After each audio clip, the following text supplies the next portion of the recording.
हाल ही में आई व्हाट्सएप की privacy policy social media की बढ़ती दादागिरी का नमूना है।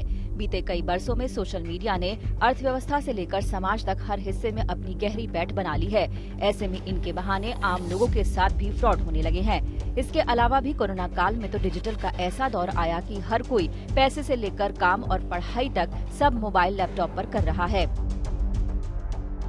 इसमें अब साइबर फ्रॉड की शिकायतें लगातार बढ़ने लगी हैं। लोगों के बैंक खातों पर ऐप्स और दूसरे माध्यमों से साइबर अपराधी सेंध लगा रहे हैं। इसी वजह से अब सरकार ने तय कर लिया है कि वो 20 साल पुराने IT एक्ट के बदलते दौर के मुताबिक बदलाव करेगी।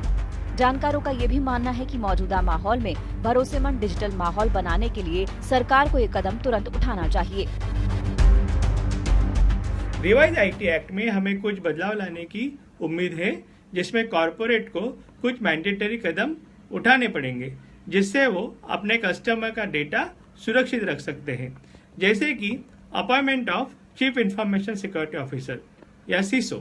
CISO technical cyber security expert होगा, जो ऑर्गेनाइजेशन की और कस्टमर की डेटा सिक्योरिटी और गवर्नेंस के लिए जिम्मेदार होगा।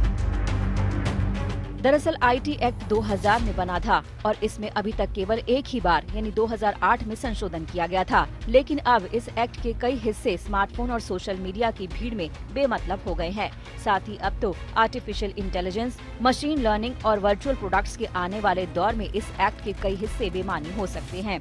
इसके साथ ही इस एक्ट में ऑनलाइन गेम्स और वीडियो ऑन डिमांड के बारे में भी कोई जिक्र नहीं किया गया है। आने वाले दिनों में नया डेटा प्रोटेक्शन बिल भी आने वाला है। ऐसे में भारत का कोई भी बदलाव दुनिया भर में नोटिस किया जाएगा। भारत आने वाले दिनों में 70 करोड़ इंटरनेट यूजर्स का मार्केट बन जाएगा और यहाँ पर 100 करोड़ स्मार्टफोन होंगे। ऐसे में भारत में होने वाली किसी भी रेगुलेशन का असर दुनिया भर की कंपनियों पर हो सकता है। रिवाइज IT एक्ट को कुछ नए मिनिमम सिक्योरिटी बेसलाइन कंट्रोल की भी आवश्यकता है, जो एक गाइडलाइन के द्वारा सबको दी जाएगी और उन्हें डिप्लॉय करना ऑर्गेनाइजेशन के लिए मैंडेटरी या कंपलसरी होगा। और तीसरा और महत्वपूर्ण, ब्रीच डिस्क्लोजर।